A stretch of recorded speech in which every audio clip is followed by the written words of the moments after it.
नीतीश के बाद आखिर कौन कौन जुटे तैयारी में और क्यों? कितने नेताओं ने बांटा संगठन? इतनी कम समय में क्यों बन गई नई प्रदेश कार्य समिति? नमस्कार, आप देख रहे हैं न्यूज़ और मैं हूं आपके साथ शुभम। तारीख 24 अगस्त 2024 जेडीयू के प्रदेश कार्य समिति को भंग करने का नोटिफिकेशन जारी किया गया। इसके 1 घंटे के भीतर नई प्रदेश कार्य समिति की घोषणा कर दी गई।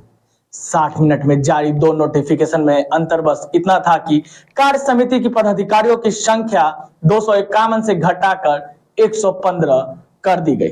पार्टी की तरफ से कहा गया कि लोकसभा चुनाव की समीक्षा के बाद यह एक्शन लिया गया। प्रदेश के ऐसे नेता जो निष्क्रिय थे, लोकसभा चुनाव में जिनका प्रदर्शन सही नहीं था, उन पर यह कार्रवाई की गई है। लेकिन असल में नई टीम में ललन सिंह और अशोक चौधरी के करीबियों को पूरी तरह से दरकिनार कर दिया गया। इससे पहले राष्ट्रीय पदाधिकारियों की सूची में भी कई बड़े नेता की करीबियों को पर कैंची चली थी।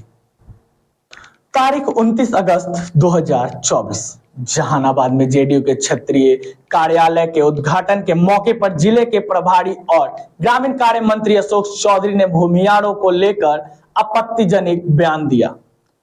बिना नाम लिए उन्होंने पार्टी के सीनियर लीडर रहे जगदीश शर्मा पर जमकर निशाना साधा। अशोक चौधरी के इस बयान से पार्टी के सभी सीनियर नेताओं ने किनारा कर लिया।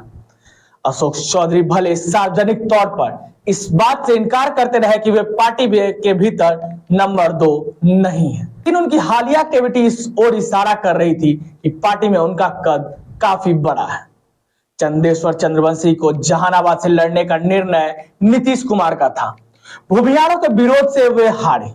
अशोक चौधरी ने इस हार को स्वर्ण भर से अति पिछड़ा बनाने की कोशिश की, लेकिन पार्टी के किसी बड़े नेता का सपोर्ट उन्हें नहीं मिला।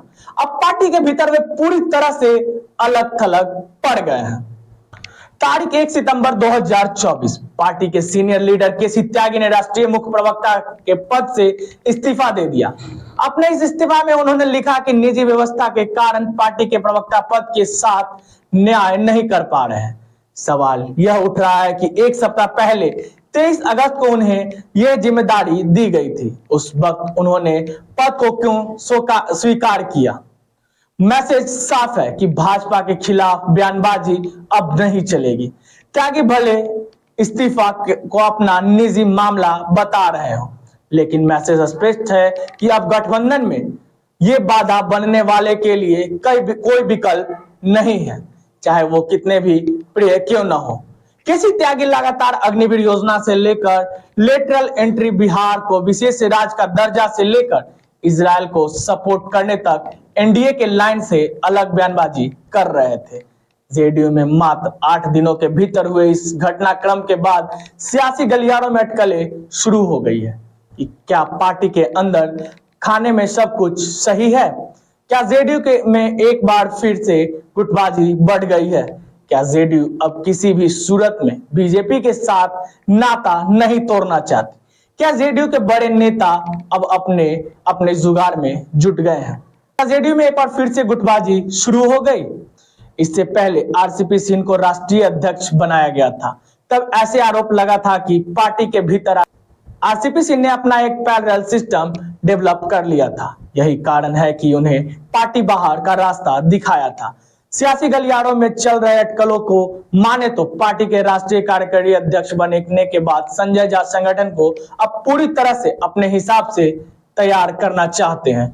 यही कारण है कि ललन सिंह के करीबियों को पार्टी से किनारा किया जा रहा है।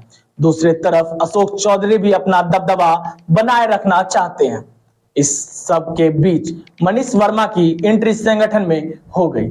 चर्चा इस बात की है कि संगठन के भीतर वो अपना एक धड़ा तैयार करने में जुट गए हैं। परोक्ष तौर पर हर कोई नीतीश कुमार का उत्तराधिकारी साबित करने में जुट गए हैं। धन्यवाद, आप देखे थे न्यूज़ शुभम के साथ।